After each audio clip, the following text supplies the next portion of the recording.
Break के बाद स्वागत है आप सभी का सी न्यूज भारत में। अकोला तहसील के बाबुल गांव से शुरू हुए उड़ान फाउंडेशन ने सामाजिक कार्य क्षेत्र में कम समय में अपनी अलग पहचान बनाई है। ये संस्था सिर्फ विचारों तक सीमित नहीं रहकर उन्हें तुरंत अमल में लाकर समाज हित में कार्य कर रही है। फाउंडेशन ने बाबुल गांव और आसपास के क्षेत्रों में स्वच्छता, स्वास्थ्य और जन जागरूकता से जुड़े कई सफल उपक्रम चलाए हैं। इनमें शमशान भूमि स्वच्छता अभियान, पशु वैद्यकीय दवाखाना बाबुल गांव जहांगीर परिसर में स्वच्छता अभियान, जिला परिषद विद्यालय बाबुल गांव में शैक्षणिक और स्वच्छता संबंधी कार्यक्रम प्रमुख हैं। इन उपक्रमों के माध्यम से ग्रामीणों में स्वच्छता और पर्यावरण संरक्षण के महत्व को प्रभावी ढंग से समझाया गया।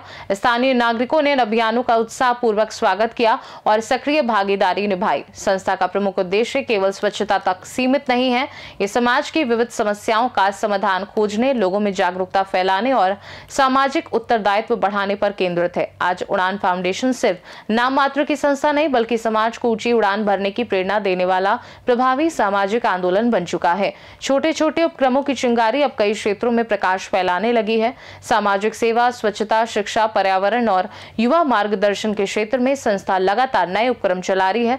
ग्रामीणों का बढ़ता सहयोग और युवाओं का उत्साही सहभाग इस बात का प्रमाण है कि बाबुल गांव परिसर में सामाजिक परिवर्तन की नई लहर उठ रही है। स्थानीय नागरिकों ने उड़ान फाउंडेशन के इन कार्यों की प्रशंसा की और उम्मीद जताई कि अन्य गांव भी इस प्रेरणादायी कार्य को आदर्श मानकर समाज हित में कदम बढ़ाएंगे। आज आपण या संदर्भात जे साफसफाई करण्यासंदर्भात तुम्ही इथं आलेत, तुमचे जे उडान फाउंडेशन आहे, बरोबर, काय तुमचे उपक्रम असतात? आता सर्वप्रथम सांगायचं जर झालं तर सर्वात पहिले आम्ही तुम्हाला आमची ओळख पटवून देतो। आम्ही सर्व हे जे सदस्य आहेत माझ्या मागे उभे आणि मी स्वतः आम्ही आहे ना एक उडान फाउंडेशन चालू केलेलं आहे। त्या फाउंडेशनचा उद्देश असा आहे, हे फाउंडेशन कुठलं आहे? फाउंडेशन सध्या ग्रामीण भागातून चालू केलेलं आहे, बाबुळगाव जहांगीर, जे की अकोला जिल्ह्यातून येते। पण आम्हाला ते मोठं करायचं आहे म्हणून आम्ही असं एक बंधन म्हणून किंवा एका गावातच आहे असं काही सांगायचं नाही आहे, ते आणखी मोठं करायचं आहे। पण सुरुवात आम्ही ग्रामीण भागातून केली।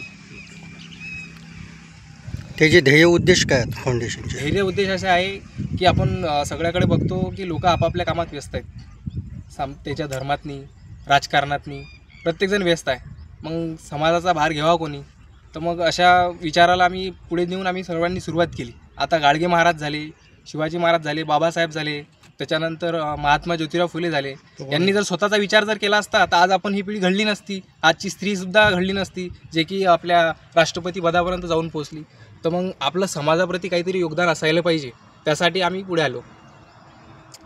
पुढे अजून काय उपक्रम आहेत आपल्या? आमचे उपक्रम असे आहेत की समाजातनी, गावातनी आणि शहरातनी एक स्वच्छतेचा संदेश पोहोचला पाहिजे प्रत्येकापर्यंत। त्यांनी काहीतरी जबाबदारी म्हणून स्वच्छतेचा इकडे वळलं पाहिजे। दुसरी गोष्ट अशी एक सामाजिक जागरूकता झाली पाहिजे की लोकांना मदत केली पाहिजे, कारण की आपण सर्व एकमेकांना मदत करसाल तेव्हाच पुढे जाऊ, हे झाले। त्याच्यानंतर जागरूकता, जसे लोक काहीही विचार न करता कुणालाही वोटिंग करतात, कुणालाही सपोर्ट करतात जाती धर्माला पाहून। तर जो माणूस काम करू शकते किंवा जो माणूस आपल्या वेळेला येऊ शकते अशा माणसाला आपण वोट केलं पाहिजे, ही जागरूकता। सध्याच्या परिस्थितीमध्ये निवडणुकीचे पुन्हा वारे आहेत, बरोबर, त्या संदर्भात युवकांनी कुठला उमेदवार आणि कसा निवडून द्यायला पाहिजे? सर्वप्रथम तर पहिले हे समजून घ्यायला पाहिजे की जे आता इलेक्शन आहे हे काही लोकसभेचं किंवा विधानसभेचं नाही आहे, त्यामुळे हे जे आहे स्थानिक माणसाचं आहे। तर त्यामुळे त्यांनी असं प्रतिनिधी निवडून द्यायला पाहिजे की जो आपल्या ग्रामीण भागातली जी समस्या आहे त्या समस्या तो समजून असणारा पाहिजे। असा व्यक्ती जो आहे तो आपलं काम करू शकते, आपल्या समाजात काम करू शकते। छोटे मोठे कामं असतात, नाली साफसफाई, त्याच्यानंतर इलेक्ट्रिकचं असो, काही कुणाचं वावराचं किंवा XYZ जे काही असतील, समजा ते त्यांच्या अंडरमध्ये येत असतील, असे कामं झाले पाहिजे, अशा व्यक्तीला निवडून द्यायला पाहिजे।